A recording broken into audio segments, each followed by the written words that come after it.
अभी हमने इंटर का एक चैप्टर पढ़ाया था जिसमें यानी हमने बताया था कि पॉजिटिव नेगेटिव चार्ज कैसे पैदा होते हैं या इलेक्ट्रिसिटी किसे कहते हैं।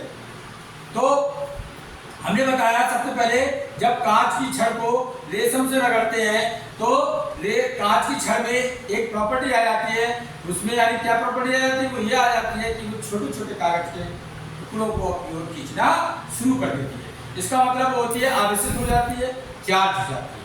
तो इसी तरीके से जब आगनूस की छड़ को या एगोनाइट की छड़ को किससे रगड़ते हैं, बिल्ली की खाल से, तो क्या होता है कि बिल्ली की खाल भी आवेशित हो जाती है और वो भी आवेशित हो जाती है छड़, और किस पर कौन सा चार्ज आता है ये हमने बता चुके हैं। बताया था हमने, बिल्ली की खाल नेगेटिव हो जाती पॉजिटिव हो जाती है और आगनूस की छड़ नेगेटिव, रेशम उधर नेगेटिव हो जाता है और कांच की छड़ पॉजिटिव हो जाती है।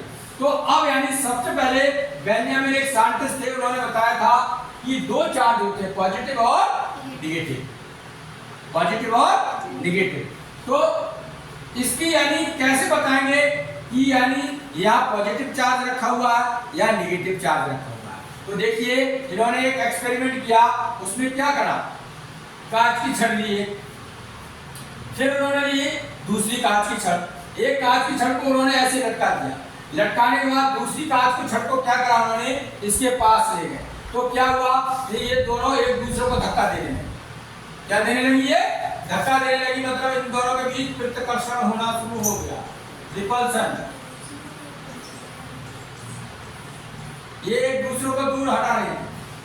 इसका मतलब ये इन दोनों पे कैसा चार्ज है, सेम चार्ज, कौन सा चार्ज है, सेम, और कौन सा चार्ज है, पॉजिटिव चार्ज। जब एक ही चार्ज की दो रॉड या दो यानी टर्मिनल लेते हैं तो वो पास में ऐसे नहीं आएंगे, ऐसे नहीं आएंगे, वो दूर भगाएंगे, एक रिपल्सिव फोर्स लगेगा उनके बीच में, कितना ही कोशिश कर लो आप पास में लाओगे नहीं आएंगे, जैसे कि मैग्नेट में होता है। इसी तरीके से आगे देखो कि जब आगनूस की छड़ को और हम दूसरी आगनूस के छड़ के पास लेके आते हैं तो क्या होता है, ये भी दूर भगाती है, ये क्या करती है, दूर भगाती है। इस पे नेगेटिव वाला होता है, इस पे नेगेटिव, मतलब दोनों सेम चार्ज वाली रॉड्स को जब पास में लाया गया तो ये भी इन दोनों के बीच में प्रतिकर्षण बदल गया था, प्रतिकर्षण बल, मतलब एक दूसरे को दूर फेंकना। लेकिन जब तीसरा हमने पॉइंट देखा, पहला पॉइंट ये था, दूसरा पॉइंट ये था, तीसरा पॉइंट ये, एक हम कांच की छड़ को लेके आए और एक लाए हम आगनूस की छड़ को पास में।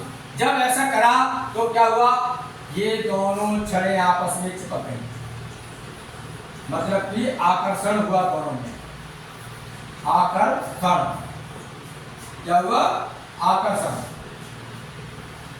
दोनों आकर्षित हो गए एक दूसरे, एकदम ऐसे चिपक गए आके। तो कहने का मतलब यह है कि सेम चार्ज वाली पॉजिटिव पॉजिटिव को पास में लाओगे, पॉजिटिव पॉजिटिव को पास में लाओगे ऐसे करके, तो इनके बीच में हमेशा रिपल्सिव फोर्स लगेगा। कौन सा फोर्स, रिपल्सिव फोर्स, मतलब कि प्रतिकर्षण, ये दूर भगाएगा। और अगर ये निगेटिव निगेटिव लाओगे तो भी इनके बीच में रिपल्सिव फोर्स लगता है, एक दूसरे को दूर भगाती है ये छड़ें। और अगर पॉजिटिव निगेटिव निगेटिव पॉजिटिव लाओगे तो ये एक दूसरे को अपनी ओर खींचेंगे, अट्रैक्टिव फोर्स होगा। कैसा फोर्स होगा बच्चों, अट्रैक्टिव फोर्स। तो इस तरीके से चार्ज को वेरीफाई करते हैं। Thank you very much.